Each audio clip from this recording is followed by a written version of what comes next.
Bonjour à tous et bienvenue pour cette nouvelle vidéo. Aujourd'hui, nous allons nous demander comment est-ce qu'une équipe a-t-elle pu devenir championne d'Europe sans même avoir été qualifiée au préalable. Eh bien, nous allons voir ça dans cette vidéo. C'est parti. Pour ce faire, nous allons revenir alors en 1990. Les qualifications à l'Euro 92 débutent juste avant la Coupe du Monde. En effet, le 30 mai, le premier match est joué entre l'Islande et l'Albanie. Toutefois, tous les autres matchs auront lieu après la Coupe du Monde aux alentours de début septembre. Il me semble qu'il est important de recontextualiser. Aujourd'hui, les qualifications à l'Euro sont jouées par 55 nations. Les deux premières nations sont d'office qualifiées pour l'Euro, tandis que les meilleurs troisièmes pourront se battre pour une place en phase de poule dans des matchs de barrage. Les équipes ont également la possibilité de se qualifier grâce à la Ligue des Nations. Bref, tout ça pour dire qu'à la fin, on aura un total de 24 équipes qualifiées qui seront réparties dans 6 groupes, chacune composée de 4 équipes. Ensuite, comme vous le savez, les équipes sont qualifiées en huitième de finale, puis en quart, puis en demi, etc. Cependant, à l'époque, ce système était totalement différent. Déjà, il n'y avait que 33 équipes qui pouvaient se qualifier. Les phases de qualification étaient également bien différentes d'aujourd'hui puisque seulement le premier du groupe se qualifiait pour l'Euro. Mais alors il n'y avait pas seulement le système des qualifications qui était différent, mais aussi le système de l'Euro en lui-même qui était totalement différent de ce qu'on connaît aujourd'hui. Il n'y avait pas 6 groupes mais seulement 2 où les 2 premières équipes se qualifiaient directement en demi-finale. Donc exit les huitièmes, exit les quarts, c'était directement les demi-finales. Bref, après avoir dit ça, maintenant on va se concentrer plus sur notre histoire. Intéressons-nous alors au groupe numéro 4 des qualifications à l'Euro 92. Ce groupe était alors composé de la Yougoslavie, quart de finaliste de la dernière Coupe du Monde, du Danemark, de l'Irlande du Nord, de l'Autriche et des îles Féroé. Bon, sans vouloir manquer de respect aux autres nations, on va se concentrer directement sur le duel à distance opposant le Danemark à la Yougoslavie qui font tous les deux office de favoris dans ce groupe 4. La Yougoslavie ouvre alors ses qualifications avec une belle victoire à l'extérieur contre l'Irlande du Nord 2-0. De son côté, le Danemark ne flanche pas et corrige les îles Féroé avec une belle victoire 4-1 à Copenhague. Malheureusement, nos Danois seront freinés seulement 7 jours plus tard par l'Irlande du Nord avec un sombre match nul 1 partout. La Yougoslavie, elle, continue son sans faute avec une écrasante victoire 4-1 à Belgrade contre l'Autriche. Bon, arrive désormais le match que nous attendons tous, le 14 novembre 1990 à Copenhague, le choc de ce groupe 4, le Danemark contre la Yougoslavie. Cependant, et malgré l'avantage d'être à domicile, les locaux s'inclineront logiquement 0-2 contre de solides Yougoslaves, qui prolongent en plus leur invincibilité dans ce groupe. La Yougoslavie s'impose ensuite 4-1 contre l'Irlande du Nord, avant de retrouver le Danemark pour le match retour dans cette confrontation au sommet du groupe 4. Et contre toute attente, la Yougoslavie perd son invincibilité contre de vaillants Danois, qui s'imposent 2-1 à l'extérieur grâce à un doublé de Christensen. Bon, après avoir subi leur première défaite, les Yougoslaves vont totalement se défouler sur les pauvres Féroïens qui s'inclineront lourdement à Belgrade sur le score de 7-0. Aïe aïe aïe. Bon, désormais, il est temps de faire un petit point sur le classement de ce groupe. Après cette victoire, les Yougoslaves sont largement en tête avec 5 points d'avance. Néanmoins, ils ont 2 matchs d'avance sur la plupart des autres équipes, ce qui peut laisser un mince espoir pour le Danemark qui lui est deuxième avec seulement 2 points d'avance sur les autres équipes. Bref, le Danemark, je vous le dis là, ils vont pas chômer. Et ils gagnent leurs 3 matchs suivants, respectivement 2-1 contre l'Autriche, 4-0 contre les îles Féroé, qui au passage s'était déjà pris un 5-0 2 semaines plus tôt, et un 3-0 contre l'Autriche, ce qui les fait passer devant les Yougoslaves au classement, de 1 petit point seulement, mais avec un match en plus. Bon, faut pas croire, mais les Yougoslaves vont pas laisser l'affront d'avoir perdu leur première place au classement, et du coup, seulement 7 jours plus tard, ils vont reprendre la tête du classement. Là, on voit clairement que c'est un duel au sommet entre les Yougoslaves et les Danois, qui sont respectivement à 12 points et 11 points en tête du classement. Bon, désormais, il ne reste plus qu'une seule journée, les Danois doivent obligatoirement gagner et espérer une défaite des Yougoslaves en terre autrichienne pour entrevoir une qualification à l'Euro 92. Les 2 matchs se déroulent simultanément et malgré une victoire danoise, les Yougoslaves ne tremblent pas et s'imposent 0-2. Les Danois n'iront pas à l'Euro. Bon, et ben voilà, nos petits Danois qui n'ont pas réussi à créer l'exploit. C'est dommage, les Yougoslaves vont aller à l'Euro.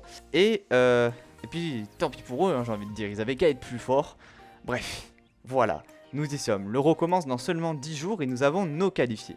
La Suède, la Yougoslavie, l'Angleterre, la France, l'Allemagne, les Pays-Bas, l'équipe de la communauté des États indépendants, qui en fait est la nouvelle équipe de l'URSS, très récemment dissoute, et l'Écosse. Nous sommes donc le 30 mai 1992, et alors que la Yougoslavie prépare son Euro, et que les Danois s'apprêtent à le regarder à la télévision, les coéquipiers de Savicevic, pourtant prétendant au titre, sont soudainement exclus du tournoi suite à l'embargo imposé par les Nations Unies, conséquence directe du conflit armé se déroulant en même temps dans les Balkans. Bon, du coup, et afin de remédier à ce problème, l'UEFA indique donc au Danemark, deuxième du groupe 4, et donc le plus proche d'être qualifié, malgré le fait qu'ils avaient échoué à la base. Ils n'étaient pas qualifiés, ils avaient aucun mérite, ils avaient fini deuxième à un point de la première place, certes, mais ils avaient fini deuxième quand même. Finalement, l'UEFA indique au Danemark qu'ils vont être repêchés et donc qu'ils participeront bien à l'Euro. Les Danois sont donc qualifiés à la place des Yougoslaves et se doivent à 10 jours du début de la compétition de partir en vitesse en Suède et de se préparer.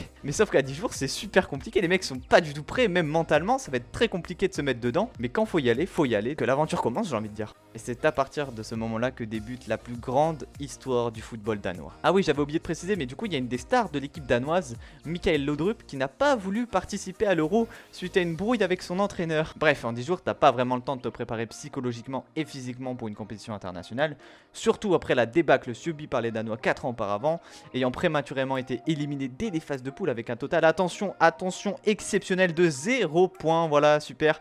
Et c'est peut-être pour ça que l'ami Laudrup n'a pas voulu venir, peut-être qu'au final il a bien fait. Le Danemark se retrouve alors dans le groupe de la France, de la Suède et de l'Angleterre, parce que du coup, comme on l'a vu plus tôt, durant cet Euro, il n'y a que deux groupes, le groupe 1 et le groupe 2, et ce sont seulement les deux premiers de chaque groupe qui se qualifient pour les demi-finales. Pour leur premier match, les Danois vont donc contre toute attente décrocher le point du nul contre l'Angleterre le 11 juin 1992. Le deuxième match, lui, est synonyme de grosse frayeur puisque les Danois sont défaits par la Suède 1-0 et se retrouvent derniers de leur groupe avec seulement un petit point. Ce qui déjà est mieux que ce qu'ils avaient fait 4 ans plus tôt. Du coup, pour se qualifier, il va falloir impérativement que l'Angleterre perde contre la Suède et il faudra en plus de ça vaincre les Bleus. Comment vous dire que ce sera pas si facile. Et scénario dingue, la Suède et le Danemark gagnent tous les deux sur le score de 2-1 et se qualifient pour les demi-finales de l'Euro. C'est donc le moment des demi-finales et le Danemark affronte les Pays-Bas de Dudis Bergkamp, champions en titre et qui viennent de finir premier du groupe 2 devant les champions du monde en titre allemands.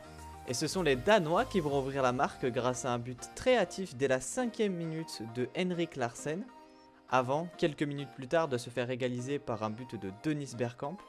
Mais les Danois n'abdiquent pas, puisque quelques minutes plus tard, les Danois vont reprendre l'avantage grâce à un nouveau but d'Henrik Larsen.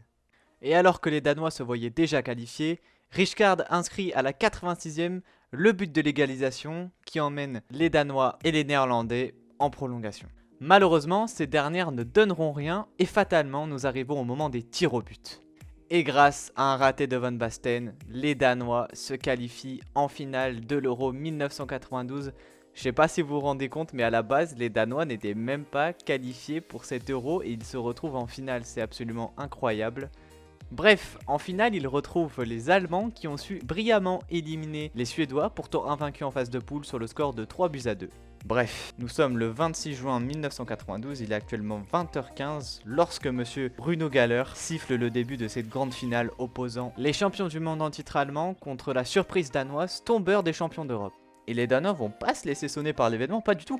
Ils vont même aller ouvrir la marque dès la 18e minute grâce à une superbe réalisation de Jensen. Bref, les Allemands n'y arrivent pas, ils sont complètement sonnés et encaissent même un second but à la 78e minute. Et malheureusement pour les Allemands, ils n'y arriveront pas et ce second but est donc synonyme de victoire pour les Danois. Et oui, à la surprise générale, les Danois remportent l'Euro 92 alors qu'ils n'avaient même pas réussi à se qualifier. Un bon coup du destin pour ce petit pays qui remporte ce jour-là son premier titre international. Bon, comme vous pouvez le deviner, c'est un véritable bordel au Danemark. Les Danois sont complètement fous et c'est compréhensible au vu de leur parcours puisque ton équipe sort respectivement l'Angleterre, la France, les Pays-Bas puis l'Allemagne. C'est absolument incroyable, le parcours est fou furieux. C'est un parcours absolument renversant qui marquera à jamais l'histoire du football. Ah oui, on embrasse aussi notre ami Michael Laudrup qui doit toujours aujourd'hui s'en mordre les doigts. Du coup, on va se quitter avec ces images incroyables du Danemark et puis on se retrouve très vite pour une prochaine vidéo. Allez, ciao.